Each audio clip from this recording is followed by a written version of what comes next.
ሰበር ዜና የህወሓት አንጃ ቡድን በአፋር ክልል ቶንሳ ሚልኪና ካርማዓጋ መንደሮች ያከማቸው የጦር መሳሪያ በድሮን መጋየቱ ተሰማ።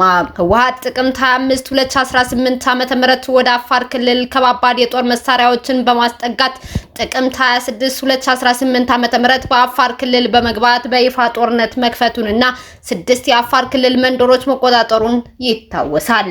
ከነዚህ መንደሮች መካከል በቶንሳ ሚልኬና ካርማዓጋ መንደሮች ያከማቸው የጦር መሳሪያ በድሮን በተወሰደ እርምጃ መጋየቱ በስፍራው ከሚገኙ የህወሓት ታጣቂዎች እየተሰማ ባለው መረጃ ተገልጿል። ህወሓትም ዛሬ ጥቅምት 28 2018 ዓ.ም በዚህ ሰዓት ባወጣው መግለጫ በድሮን ጥቃት በርካታ ሰራዊቱ እንደሞተበትም ገልጿል። በህወሓት በኩል ያሉት ታጣቂዎች ዲዲአር እና አንዳንድ ጥቅሞችን ለማግኘት እዛ እንደቆዩ በመግለጽ ጦርነቱ በይፋ ከተጀመረ ጦርነቱን ጥለው ወደ ቀያቸው እንደሚበተኑም እየገለጹ ይገኛሉ። የህወሓት አመራሮች እርስ በርሱ የሚጣረስ መግለጫም እየሰጡ ውለዋል። ወደ አፋር ክልል የገባ የህወሓት ታጣቂ የለም በማለት የክልሉ ጊዜያዊ አስተዳደር ሳይቀር ህወሓቶች በአክቲቪስቶቻቸውም ጭምር መግለጫ ቢሰጡም አሁን ላይ በሰጡት መግለጫ መልሰው በድሮን ተቀጠቀጥን እያሉ ሌላ መግለጫ እያወጡ ይገኛሉ። በተጨማሪም የፕሪቶሪያ ውል ፈርሷል በማለት ህወሓቶች አሁን በሰጡት መግለጫ ላይ ቢጠቅሱም ፕሪቶሪያ ውል የፈረሰው የሳህል ሽፍቶችን አፍቀዋችሁ የሀገር ሉዓላዊነትና ድንበር ተሻግራችሁ ጽምዶ ብላችሁ ከሻዕቢያ ጋር ጥምረት የፈጠራችሁ ቀን ነው በማለት በርካቶች ሐሳባቸውን እየሰነዘሩም ይገኛሉ። ጽምዶ በሻዕቢያ መንግስት የተፈለሰፈ የፍርሃት አጀንዳ ነው ሲሉ የቀድሞ የመከላከያ ሰራዊት ኢታማዦር ሹም ጀነራል ሳሞራ የኑስ ተናገሩ። ጀነራል ሳሞራ የኑስ ለአዲስ ዘመን እንደተናገሩት ሻዕቢያ ጽምዶ የተባለውን ጥምረት የፈጠረው በሁለት ምክንያቶች ነው በማለት አንደኛው ምክንያት ለብቻው መዋጋት ስለማይፈልግና ከሱ ጋር አብሮ የሚጠፋ አካል ስለሚፈልግ ሲሆን ሁለተኛው ምክንያት በፌዴራል መንግስትና በትግራይ ክልል መካከል መተማመን ለማሳጣት ነው ብለዋል። ጽምዶ የሚባል ቃል የሚታወቀው ለእርሻ ስራ ላይ ለሚሰማራ በሬ ነው ያሉት ጀነራሉ ይህ ጥምረት ግን የጥፋትና መሰረተ ቢስ ነው ብለውታል።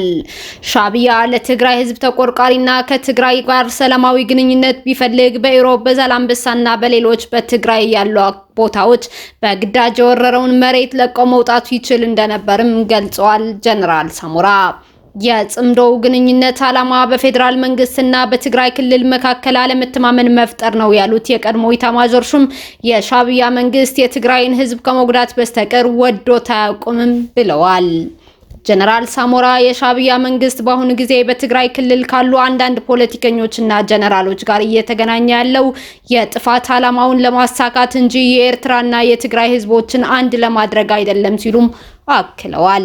አንዳንድ የትግራይ ክልል አመራሮች ከሻዕቢያ ጋር ለመዋሃድ የፈለጉት ሻዕቢያ ማንም ባያስፈራራቸውም ሻዕቢያ ግን ጋሻ ሆኖ ለሌላው አካል ሊያስፈራራልን ይችላል በሚል የድንቁርና አስተሳሰባቸው ነው ብለዋል ጀነራል ሳሞራ። ከኤርትራ መንግስት ጋር ወይም ከሌሎች ጽንፈኞች ጋር ጽምዶ በሚል አጀንዳ ስር ያለው ግንኙነት የትግራይን ህዝብ ይጎዳልም ብለዋል። እነዚህ ኃይሎች የትግራይ ክልል መንግስትን ከፌዴራል መንግስት ነጥለው ወደ አደገኛ ችግር ውስጥ እንዳያስገቡት ህዝቡ ነቅቶ ሊጠብቅ ይገባልም ነው ያሉት ጀነራሉ። የትግራይ ህዝብ ልጆችን ወደ ጦርነት አልክም በማለት ጦርነት አንፈልግም በሚለው አቋሙ ላይ ጸንቶ በህወሓት በኩልም በሐራ መሬት በኩልም ያሉት ልጆቹ የዲዲአር መርሃ ግብር ተግባራዊ በማድረግ በአስቸኳይ ወደ ቀድሞ ህይወታቸው እንዲመለሱ ማድረግ አለበት ሲሉም አክለዋል።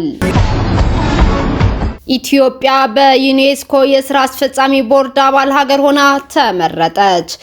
ኢትዮጵያ በሳማርካንድ ኡዝቤኪስታን እየተካሄደ በሚገኘው 43ኛ የዩኔስኮ ጠቅላላ ጉባኤ ላይ በዩኔስኮ የስራ አስፈጻሚ ቦርድ አባል ሀገር ሆና ተመርጣለች።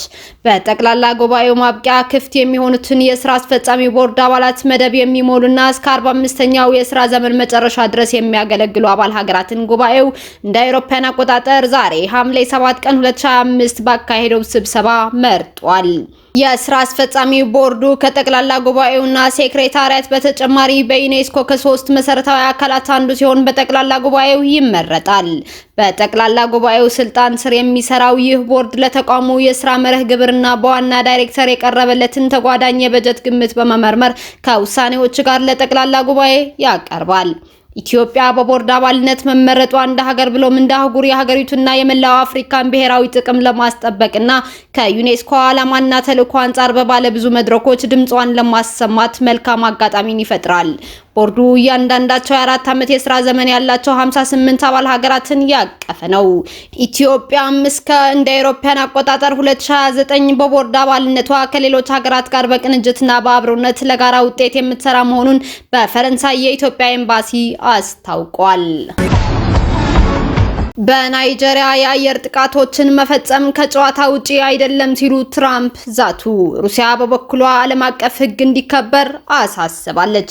የናይጄሪያ ባለስልጣናት ክርስቲያኖችን ከአሸባሪዎች ጥቃት መከላከል አልቻሉም በሚል የሚቀርብባቸውን ክስ ውድቅ ቢያደርጉም የአሜሪካ ፕሬዝዳንት ዶናልድ ትራምፕ በሀገሪቱና በመላው ዓለም የሚገኙ ክርስቲያኖችን ለመጠበቅ ዝግጁ መሆናቸውን ሐሙስ ዕለት በድጋሚ ገልጸዋል። ትራምፕ ወታደሮችን ወደ ናይጄሪያ መላክ በሀገሪቱ ላይ አየር ጥቃቶችን መፈጸም ከጨዋታ ውጪ እንዳልሆነ ሰኞ ዕለት ተናግረው ነበር።